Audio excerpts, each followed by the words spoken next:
बिस्मिल्लाहिर्रहमानिर्रहीम। पंजाब के किसी शहर में एक हकीम साहब हुआ करते थे, जिनका मतलब एक पुरानी सी इमारत में होता था। हकीम साहब रोजाना सुबह मतलब जाने से कबल बीवी को कहते कि जो कुछ आज के दिन के लिए तुमको दरकार है एक चिट पर लिख कर दे दो। बीवी लिख कर दे देती। आप दुकान पर आकर सबसे पहले वो चिट खोलते। बीवी ने जो चीजें लिखी होती उनके सामने उन चीजों की कीमत दर्ज करते, फिर उनका टोटल करते, फिर अल्लाह से दुआ करते कि या अल्लाह, मैं सिर्फ तेरे ही हुक्म की तामील में तेरी इबादत छोड़कर यहाँ दुनियादारी के चक्करों में आ बैठा हूँ। जो ही तू मेरी आज की मतलूबा रकम का बंदोबस्त कर देगा, मैं उसी वक्त यहाँ से उठ जाऊंगा। और फिर यही होता। कभी सुबह के 9:30, कभी 10 बजे हकीम साहब मरीजों से फारिग होकर वापस अपने गांव चले जाते। एक दिन हकीम साहब ने दुकान खोली, रकम का हिसाब लगाने के लिए चिट खोली तो वो चिट को देखते के देखते ही रह गए। एक मर्तबा तो उनका दिमाग घूम गया।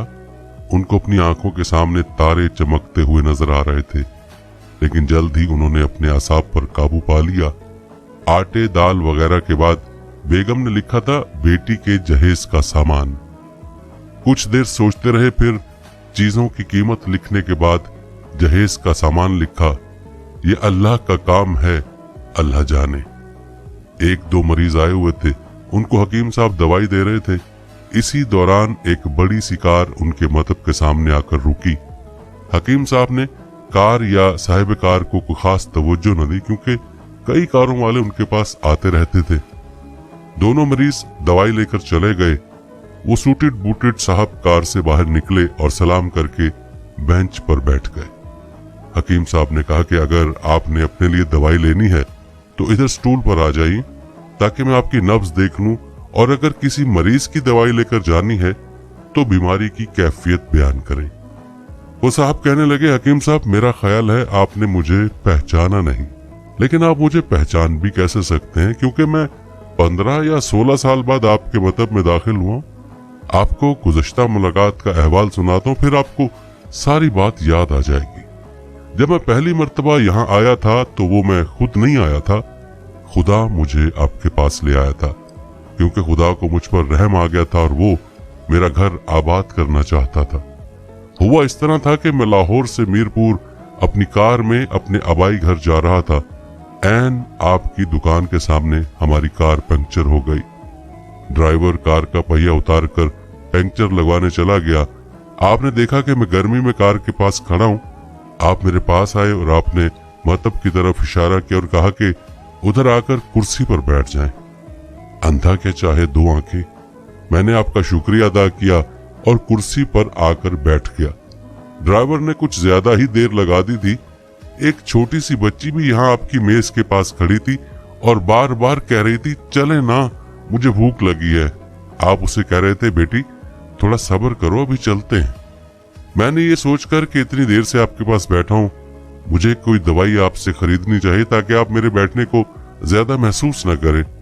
मैंने कहा, हकीम साहब, मैं 4 साल से इंग्लैंड में होता हूँ। इंग्लैंड जाने से कबल मेरी शादी हो गई थी, लेकिन अभी तक औलाद की नेमत से महरूम हूँ।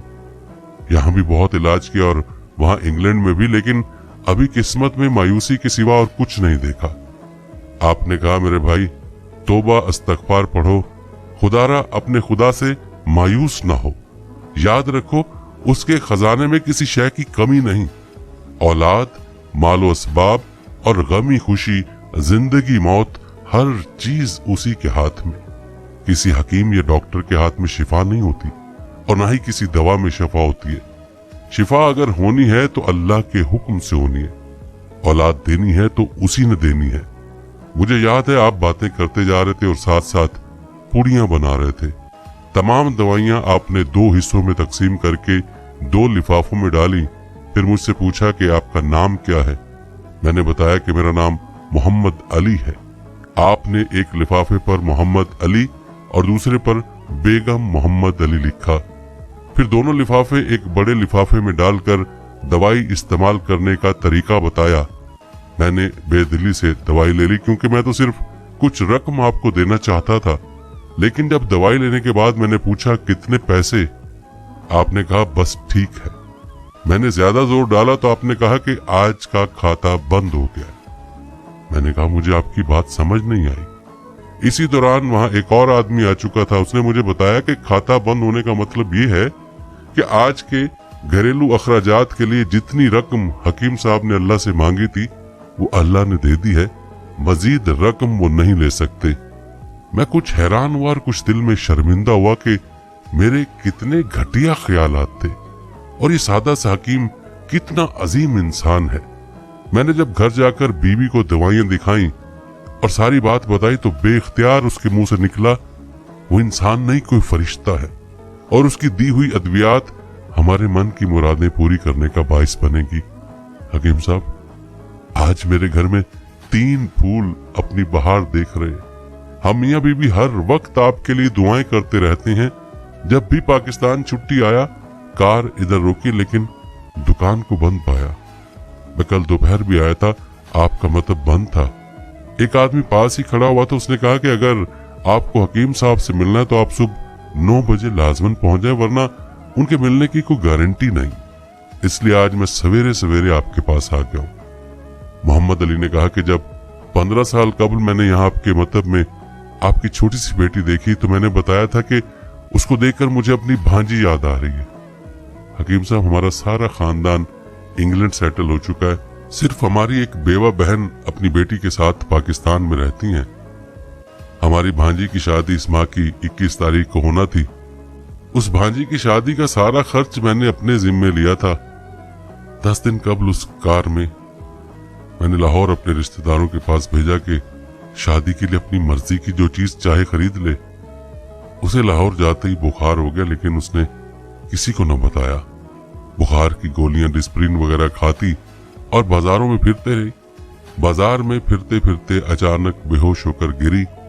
وہاں سے اسے ہسپتال لے گئے۔ وہاں جا کر معلوم ہوا کہ اس کو 104 ڈگری بخار ہے اور یہ گردن توڑ بخار ہے۔ بے ہوشی کے عالم ہی میں اس جہان فانی سے کوچ کر گئی۔ اس کے فوت ہوتے نہ جانے کیوں مجھے اور میری بیوی کو آپ کی بیٹی کا خیال آیا۔ ہم میاں بیوی نے اور ہماری تمام فیملی نے فیصلہ کیا کہ ہم اپنی بھانجی کا تمام جہیز کا سامان آپ کے ہاں پہنچا دیں گے۔ شادی جلد ہو تو اس کا بندوبست خود کریں گے، اور اگر ابھی کچھ دیر ہے تو تمام اخراجات کے لیے رقم آپ کو نقد پہنچا دیں گے۔ آپ نے نہ نہیں کر لی۔ آپ اپنا گھر دکھا دیں تاکہ سامان کا ٹرک وہاں پہنچایا جا سکے۔ حکیم صاحب حیران و پریشان یوں گویا ہوئے، محمد علی صاحب آپ جو کچھ کہہ رہے ہیں مجھے سمجھ نہیں آ رہا، میرا اتنا دماغ نہیں ہے۔ میں نے تو آج صبح جب بیوی کے ہاتھ کی لکھی ہوئی چٹ یہاں کر کھول کر دیکھی تو مرچ مسالے کے بعد جب میں نے الفاظ پڑھے بیٹی کے جہیز کا سامان تو آپ کو معلوم ہے میں نے کیا لکھا؟ آپ خود یہ چٹ ذرا دیکھ لیں۔ محمد علی صاحب یہ دیکھ کر حیران رہ گئے کہ بیٹی کے جہیز کے سامنے لکھا ہوا تھا یہ کام اللہ کا ہے، اللہ جانے۔ محمد علی صاحب یقین کریں آج تک کبھی ایسا نہیں ہوا تھا کہ بیوی نے چٹ پر چیز لکھی ہو اور مولا نے اس کا اسی دن بندوبست نہ کر دیا ہو۔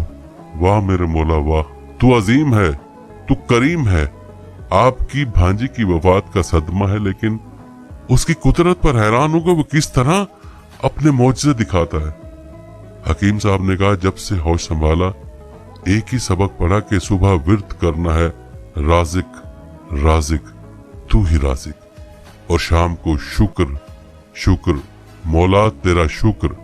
پیارے دوستو، اگر آپ کو یہ کہانی اچھی لگی ہے تو اس کو آپ نے اپنے پیاروں کے ساتھ اور اپنے دوستوں کے ساتھ بھی ضرور شیئر کرنا ہے تاکہ ہم سب بھی اللہ تعالیٰ پر توکل کرنے والے اور اللہ تعالیٰ کا شکر ادا کرنے والے بن جائیں۔ پیارے دوستو، ہمیں ہر حال میں اللہ رب العزت کا شکر ادا کرنا چاہیے۔ جو نعمتیں اللہ تعالیٰ نے ہمیں عطا کی ہیں ہم ان کا شمار تک نہیں کر سکتے۔ انسان بنانا اور مسلمان گھرانے میں پیدا کرنا، حضور صلی اللہ علیہ وآلہ وسلم کا امتی ہونا، عقل سلیم کے ساتھ تمام جسمانی اعضاء دینا، یہ وہ نعمتیں ہیں جس کا شکر ہم تمام عمر سجدے میں بھی پڑے رہیں پھر بھی ادا نہیں کر سکتے۔ لیکن انسان بڑا جلد باز اور ناشکرا ہے، ذرا سی تکلیف برداشت نہیں ہوتی، صبر نہیں ہوتا، تکلیف बीमारी या परेशानी के वक्त ये कहना शुरू कर देता है कि मेरे साथ ही ऐसा क्यों होता है। ये बहुत बड़ी नाशुक्री है। सोचने की बात है कि क्या ये अल्लाह का करम नहीं है कि उसने हमें सेहत व तंदुरुस्ती, माल व जायदाद, अक्ल व इल्म, अहल व अयाल, इज्जत व शान, हुस्न व वजाहत के साथ जिंदगी का आला मयार दिया है। ये सब जिस अल्लाह का दिया हुआ है जो हमारी आजमाइश के लिए है। अगर अल्लाह उसमें से कुछ ले लेता है तो नाशुक्री क्यों? बाज लोग कुछ नेमतों पर शुक्र करते हैं, कुछ पर नहीं। अल्लाह की शुक्रगुजारी उसके बंदों पर वाजिब है। जब अल्लाह ताला ने हजरत सुलेमान अलैहिस्सलाम को बहुत सी नेमतें दी तो हजरत सुलेमान ने उसका एतराफ इन अल्फाज में किया, ये मेरे रब का फजल है ताकि मुझे आजमाए कि मैं शुक्रगुजारी करता हूँ कि नाशुक्री। प्यारे दोस्तों, अल्लाह ताला की नेमतों को झुटलाना, हर किसी से गिला शिकायत और बेजा तकाजे करना और अल्लाह की नेमतों को बिला वजह छुपाना भी नाशुक्री है। नाशुक्री की सजा हर हाल में मिलती है। जब इंसान के अंदर अल्लाह की शुक्रगुजारी पैदा होती है तो उसके अंदर आजिज़ी और इनकिसारी भी पैदा होती है और वह अल्लाह के एहसानात पर शुक्रिया के साथ उसकी मखलूक के साथ एहसान करता है और उनसे मोहब्बत और खिदमत का जज्बा उजागर होता है। याद रहे कि दीन इस्लाम ने शुक्र अदा करने के हमें 4 तरीके बतलाए हैं। नंबर 1 दिल से, नंबर 2 जुबान से, नंबर 3 नेमतों के इस्तेमाल से, नंबर 4 मखलूक खुदा की खिदमत से। दोस्तों, दिल से शुक्र अदा करने के 2 तरीके हैं। एक, नेमत देने वाले का एहतराम किया जाए और नेमत देने वाले से मोहब्बत करना। खा वो इंसान हो या अल्लाह हो, दोनों बराबर हैं। मसलन अगर कोई आप पर एहसान करता है और आप उसकी बजाय एहतराम किसी और का करें तो वो नाराज हो जाएगा। बिल्कुल इसी तरह अल्लाह ताला ने हमें बेशुमार नेमतों से नवाजा है।